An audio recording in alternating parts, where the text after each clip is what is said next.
কলকাতার এই মন্দিরে তো তোমরা সবাই গেছো, কিন্তু এই মন্দিরের ইতিহাস তোমরা কয়জনই বা জানো? হ্যাঁ বন্ধুরা, আমি কথা বলছি দক্ষিণেশ্বর কালী মন্দিরের কথা। সাল 1855 সালে রানী রাসমণি হুগলি তীরের ঠিক পাশেই এই মন্দির প্রতিষ্ঠিত করেন এবং এই মন্দিরের নাম রাখা হয় দক্ষিণেশ্বর কালী মন্দির।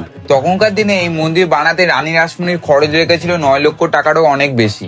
বিগত 8 বছর টানা কাজ হওয়ার পর রানী রাসমণির হাতে এই মন্দির পূজিত হয়। এই দক্ষিণেশ্বর কালী মন্দির অন্যতম প্রাচীন মন্দির এবং ঐতিহাসিক মন্দিরের মধ্যেও একটা। এই মন্দির সাধক শ্রী রামকৃষ্ণ পরমহংস মা ভবতারিণীর সাধনায় নির্মিত ছিলেন, তাই এখানে মা কালীকে ভবতারিণী রূপে পূজিত করা হয়।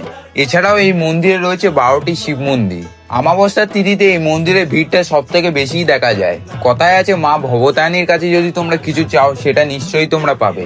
তাহলে আর বেশি দেরি না করে একদিন নিজেকে টাইম দিয়ে তুমি চলে যাও দক্ষিণেশ্বর কালী মন্দিরে। তাহলে এই ভিডিওটা তাদের কাছে শেয়ার করে দাও যাদের সাথে এই মন্দিরে আসতে চাও, আর এমন ভিডিও দেখতে চাইলে আমাকে ফলো করে রাখো।